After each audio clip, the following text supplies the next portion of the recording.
Good morning, Calgary. Good morning, everyone. I'm all the way from Vancouver. I'm here to give a presentation on social engineering in the era of artificial intelligence. But one of the real human who gave me an opportunity to work in cybersecurity in Canada, somewhere sitting in this room. So we can start with the presentation and starting with the agenda. So slide number 2, please. Thank you. So social engineering.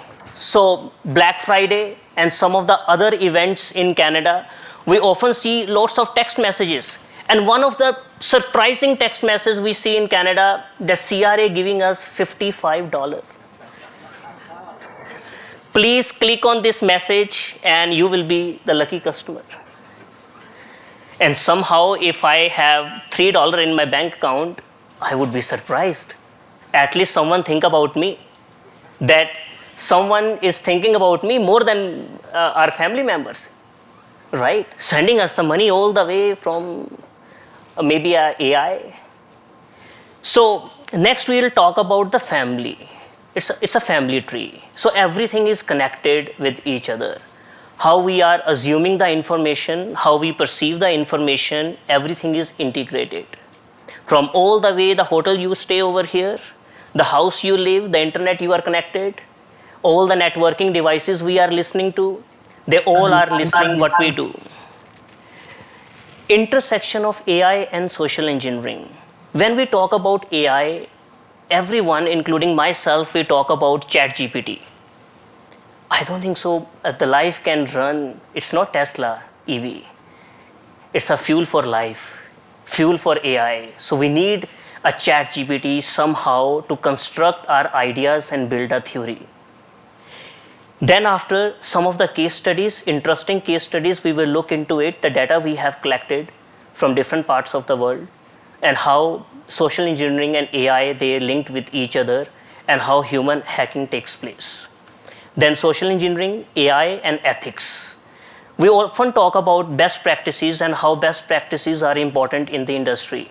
One of the best practices, please remove your shoes before entering the house. So there are best practices to use your phone as well, to use your laptop, to use some of the websites as well. Black Friday is coming, November 24, I believe. So lots of people are gonna do a shopping.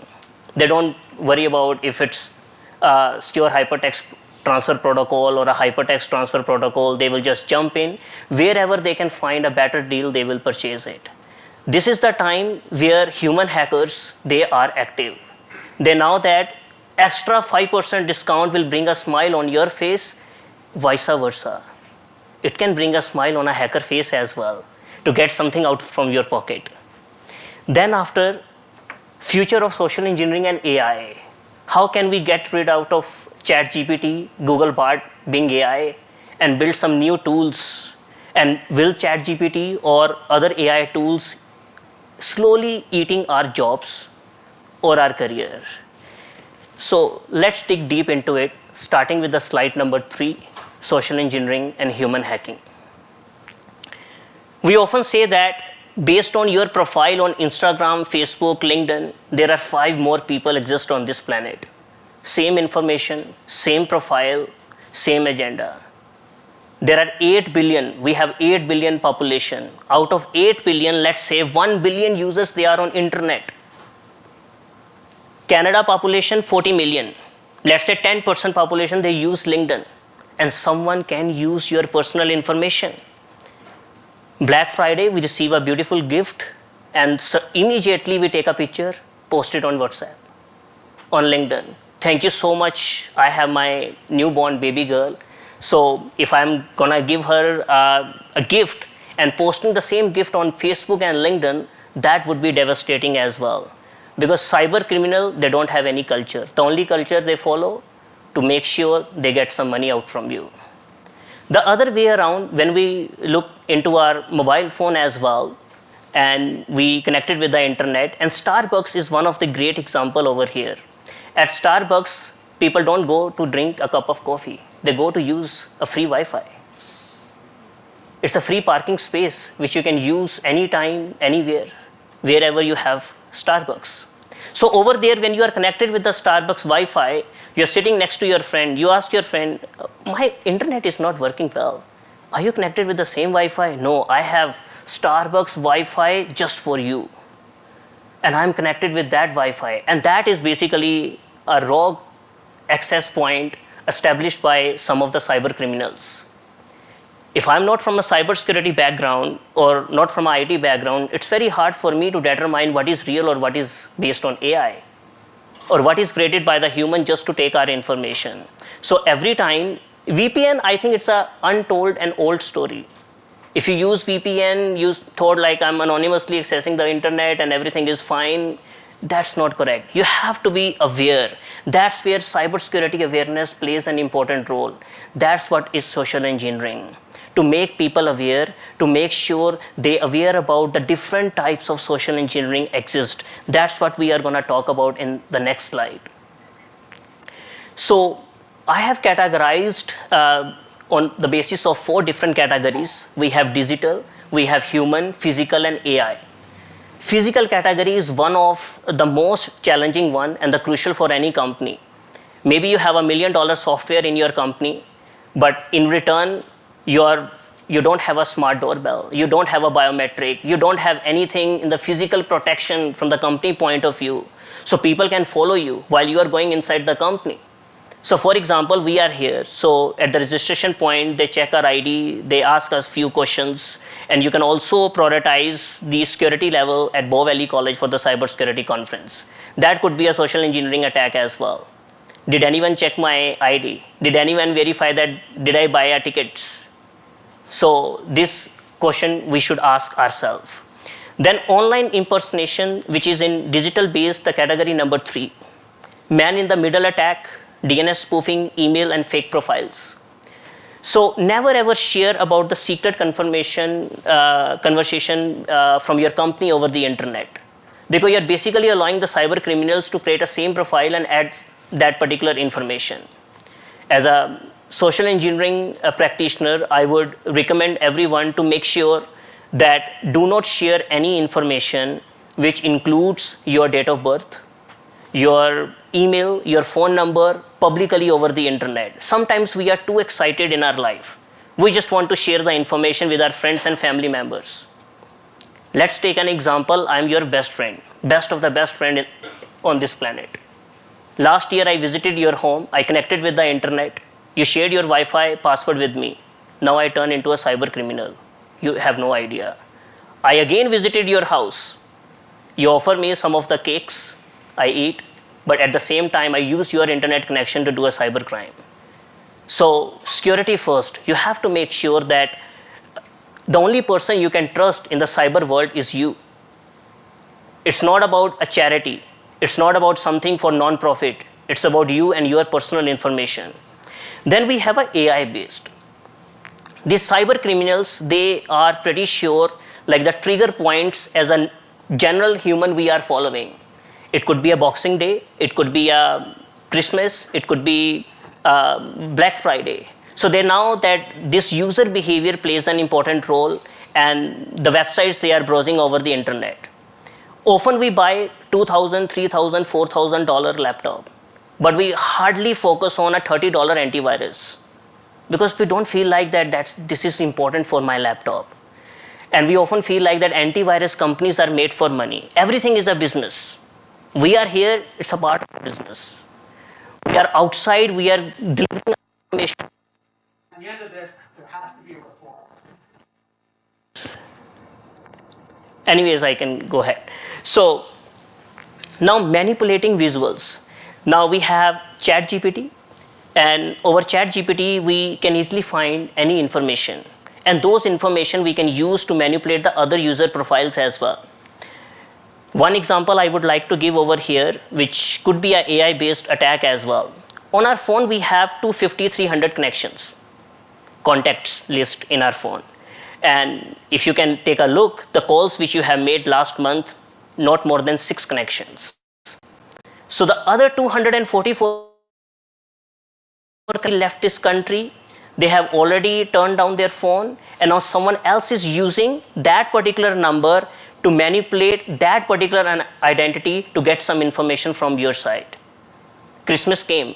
We just built Merry Christmas. We sent that message to almost 200 contacts on WhatsApp. Do we know if those contacts really exist? Or someone else is using that number in Canada? If that's the case, and your friend told you that, can you please transfer $50 so I can buy some good t-shirts for myself on this Christmas? And you said, okay, I really want to help. Here is the $50. Because empathy, compassion, somewhere in our heart. But these cyber criminals, they want to take a benefit. Next slide. Slide number 5. Intersection of AI and social engineering. Now, social engineering, we have different types of phishing attacks. We have email phishing, we have spear phishing, we have walling, we have all the way wishing and smishing. So, smishing, as I have mentioned before, Canadian Revenue Agency sending you $55. We are excited that we want to get that money as soon as possible. But now they use ChatGPT or some other AI applications to make sure the message looks genuine. So you can take an action. It's all about action. It's not about the messages we are receiving. So once we receive that particular message, we have to verify. I think less than 10% of the time we read the sender email address as a receiver. We need to start reading that. Who is that person who is sending us the email? Are we expecting that email? Did we know that email is coming on that particular day? If that email surprisingly you have received in your inbox, you have to make sure that this email is okay. You can verify that email, do your research over the internet before clicking on any link in that particular email. Next, after, we have a case study. First case study, we have an interrelation between autism and phishing attacks. So, autism, I would not say it's a disability. I would say it's a gift. And people are, those who have autism, I have my best friend, he is in some areas 10 times smarter than what I think. So over here, a study of phishing, a prominent social engineering attack against people suffering from autism spectrum disorder, a unique development disorder characterized by hampered social skills and communication. So for that particular study, they designed that study starting with 15 participants, one diagnosed with autism and the other without autism. So they just want to know that if a person with autism receive a fake email or a spam email, how they react. Are they thinking in the same way the people with autism or not? So some of the findings in that study, the participants with autism noticed the missing security certificates, logos and obstructed URLs in the fake websites presented to them. So people with autism, they were more smarter. They looked into the data and they find out that there are some gray areas which they can point out. And often when we say that it's a part of a bug bounty, there is a security group as well. I don't have the URL as of now. That security group is just for the cybersecurity professional, those who have autism. They can come forward, they can show their expertise as well. Then targeted spear phishing attacks against internet users with autism may not be more successful compared to the generalized attacks. So attacks are basically the same. As I have mentioned that hackers doesn't have a particular culture. They are not discriminating based on who you are, where you are. And in general, it's a good thing, but at the same time, they are targeting people from every part of the world, every single city where they can find some information. The next case study, the case study number 2 over here, unveiling the dark side of ChatGPT, exploring cyber attacks and enhancing user awareness. Now, the SOC level 1 job or security analyst job, ChatGPT can do it, 80%. Documentation, ChatGPT can build it. Now the question is, are we gonna build a documentation just from the scratch and spending 7 days to prepare for something which ChatGPT can do? ChatGPT can do a technical writing for sure. Now the data verification, as a cybersecurity professional, you can make modifications. Now, this paper examines the tactics that adversaries use to leverage ChatGPT in a variety of cyber attacks. Also present illustrative examples of cyber attacks that are possible with ChatGPT. So for this research design, authors have collected the survey of 253 participants, and their response were measured a 3-point Likert scale. Now, one of the finding over here, over 80% of the participants agreed that cyber criminals use ChatGPT for malicious purposes. So, for example, creating an email campaign, sending on Black Friday, that similar looks like an Old Navy, Best Buy, Real Canadian Superstore, Walmart. So you click on that particular email campaign where it says extra 50% discount. The moment you click it, if on the same browser you have your banking open, you have your healthcare account open, all the credentials will go to that particular AI or a fictional person behind the screen.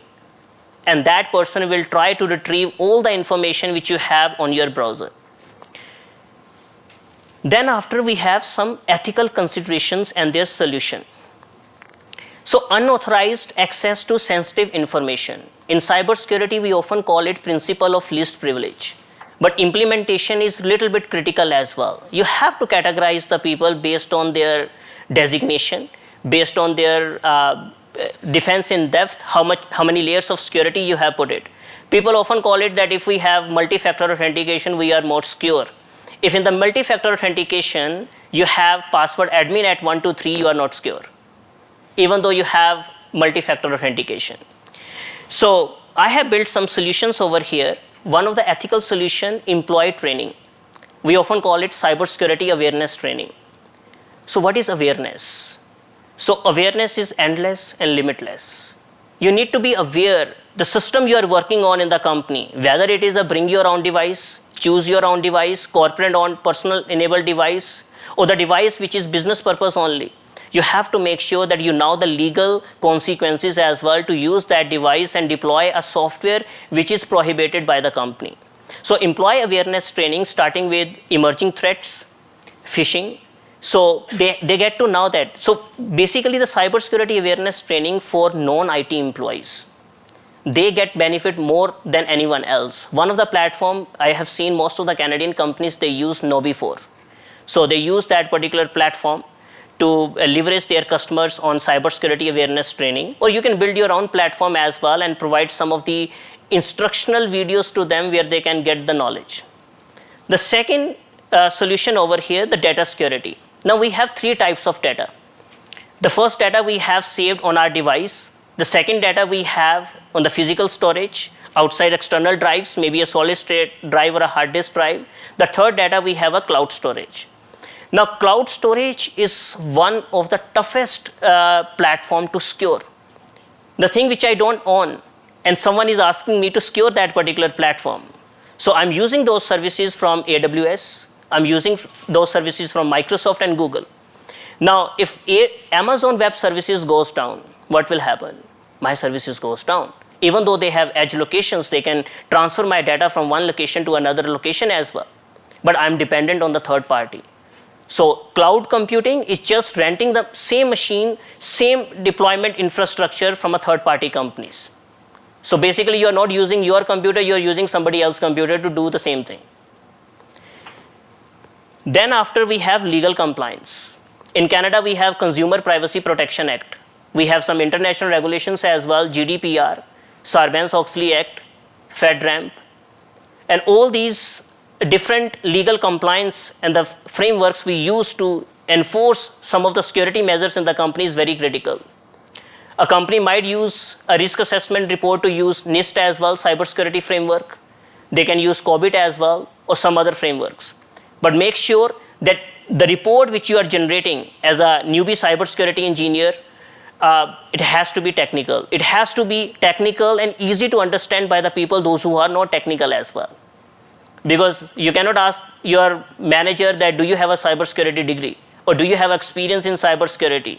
So I have seen many profiles where people are working as a chief information security officer, but they have a leadership degrees. They don't have a degree in cybersecurity. So degree is not making you a cybersecurity professional.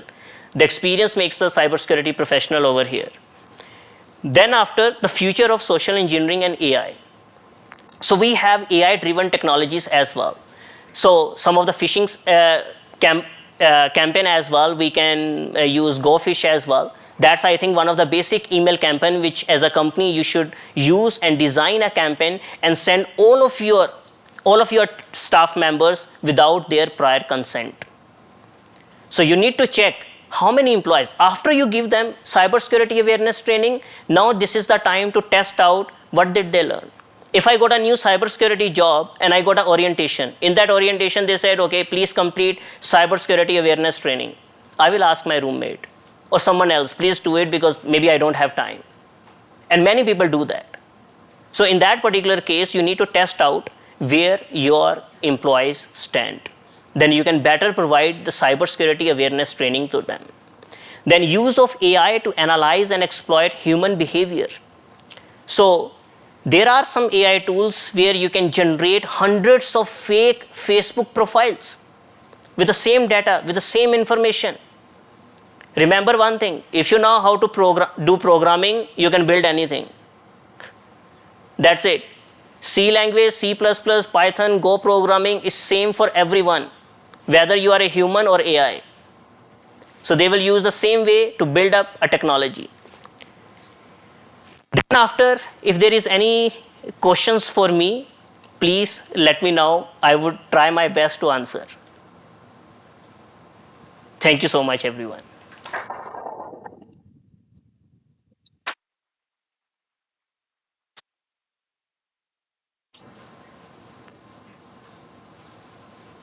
Oh, by the way, I have Calgary as well.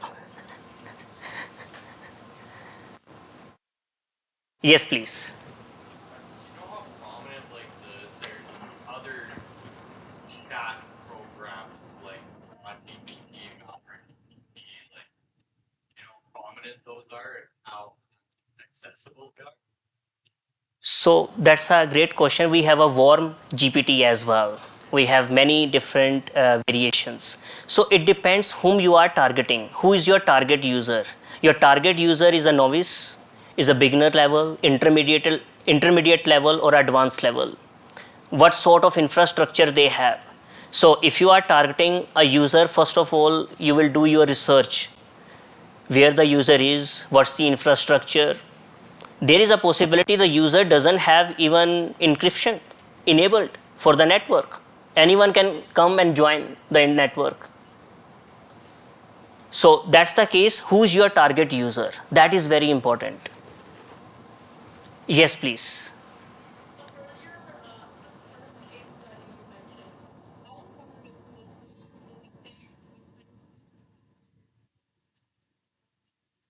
I think I don't know the exact answer what type of autism they have mentioned, but I have I think if besides Calgary team will share this presentation, I have mentioned the reference as well in the slide. Thank you. Anyone else, please? Yes, please.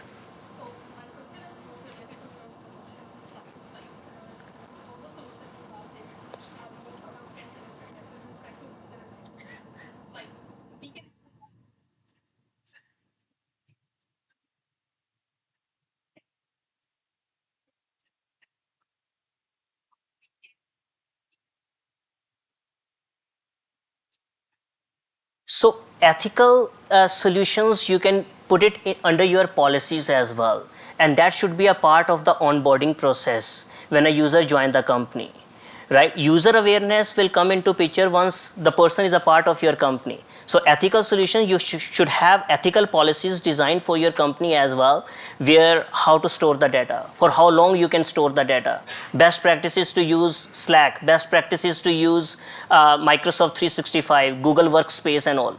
And this you have to design and make sure anyone who has already designed or planning to design, they can get a legal consent as well from your employee that okay, they agree with that particular statement.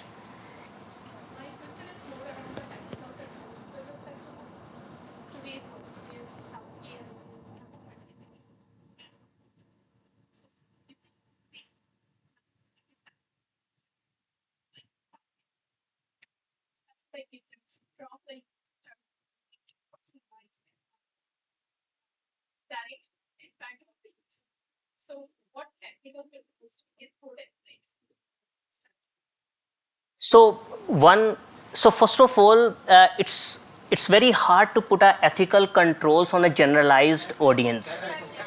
Hacker. Technical, okay. So technical controls, the first technical control I would say antivirus. That's one of the technical control as well.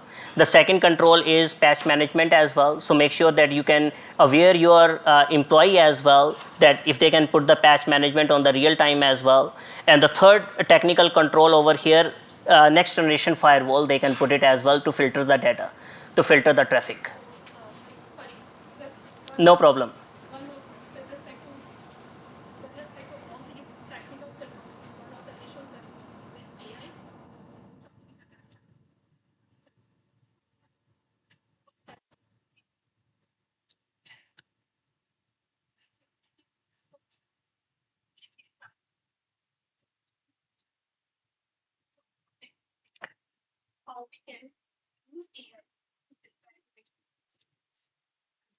That's a yes. So that's a great question. So I can go from the scratch to answer this question.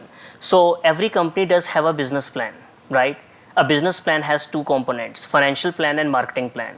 So under financial plan, we have an information technology budget. Under information technology budget, we have a cybersecurity budget. So under cybersecurity budget, we can prepare some budget for the ethical consideration and the tools as well. So in technical controls, as I have mentioned before as well, antivirus and next generation, you are right in the signature based. We can go ahead with the single sign-on as well. We can go ahead with the other let's say a password manager as well. So to make sure that the user are aware. One more thing, every single software, every single solution you are implementing in the company, you have to train your user. You cannot say tomorrow morning that we have a new technology comes into place. And many people they don't like change management. And change management will take some time. It will take maybe a year, maybe a 6 months. For example, if I join a company yesterday, I haven't even completed my probation period, and our company is saying after 1 month that we have changed our systems. Now you have to learn new things. So we can also follow the ISO 27001 as well. So over there we have our technical, physical and managerial controls. And once we are designing all these three controls in the managerial control, where I have mentioned the policies, procedure, guidelines as well and the protocols, we have to be very careful that our user is mature enough. I cannot go to the local restaurant and tell them that I can implement these controls over there. So they said we have to make money rather than to implement these controls. So small businesses in Canada, they do not take cybersecurity seriously because budget issue and the priority issue as well. So even the mid-sized company as well, if you will send an email to your manager or a hiring person for the cybersecurity, it may take 2 to 3 months for them just to reply initial response. Then it comes to the budget as well. After the budgetary approval, they will see, okay, if we have an opportunity. Yes, please. No, great presentation.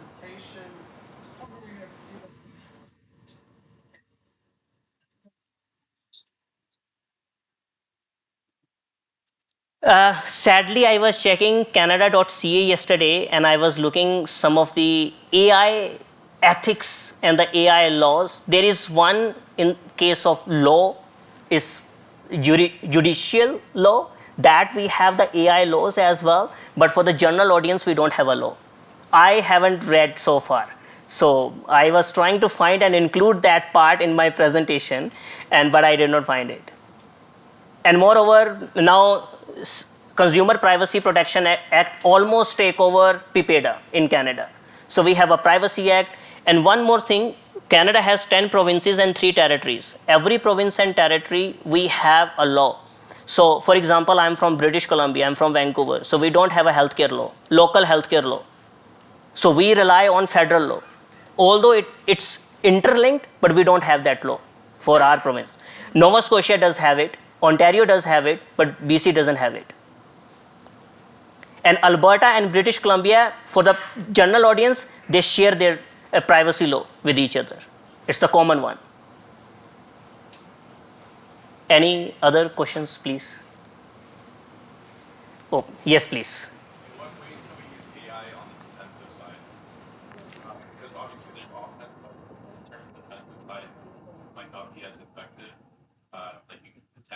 attacks, but how would you use it? That's a great question. So, first of all, if I am receiving a cyber attack, I need to first find the root cause. I mean, for me as a human, I'm not sure if it's an AI attack or not. So, again, I can go back. So, in any company, people are the weakest link, not the password. So, I again emphasize the same on cybersecurity awareness to make sure that you aware your audience as well. So, now most of the cybersecurity companies in Canada, they depend on vendor. So cybersecurity manager, cybersecurity analyst, junior security analyst, they all are on phone with the vendor all day. And their job is to make sure the documentation is clear for the management. So now that AI specific attacks and how to be defensive on that side, and that's from the vendor perspective, the vendor you are choosing. And like, I'm not sure his name, but he asked me a question like if there is any AI law in Canada. This question, I think it's a great question to ask to Amazon. From the artificial intelligence point of view, do you have any strict policies or the laws that my customers and my internal users or external users, they are protected? So this is very important that the vendor we are going to select. Anyone else? Yes, please. What are your thoughts on companies conducting internal phishing campaigns for their employees? Is this like any way to train their employees or be more alert? I think honeypot is a great way. So we deploy that, and as I have mentioned before, this is a great way. So many companies, they hire red team experts sitting outside the company. They tell them to deploy some of the attacks. In that case, they are not following any ethics. So they have option not to aware their internal employees as well about the attacks coming. I think this, my personal perspective, this is the great advice for the companies to deploy the internal attacks as well before informing your employees to see what will happen. I'm an accountant. I joined the company yesterday in the payroll department. Now I got an email that I'm the CEO of this company. I'm at Starbucks. I don't have a credit card. Would you please send me $10 so I can pay? Or I'm a manager. So this is my first day at work. I have to do my best. I have to make sure like everyone is happy in the company. But I'm not sure that I'm going to make a Guinness World Record to hire and fire at the same day, if I will do that. So that's the, I think your question is valid. So we can deploy that internally as well. Yes, please. Currently, we have BOC 28, 26 right now. The Yes. government is reading. So, what do you think that impact would actually have?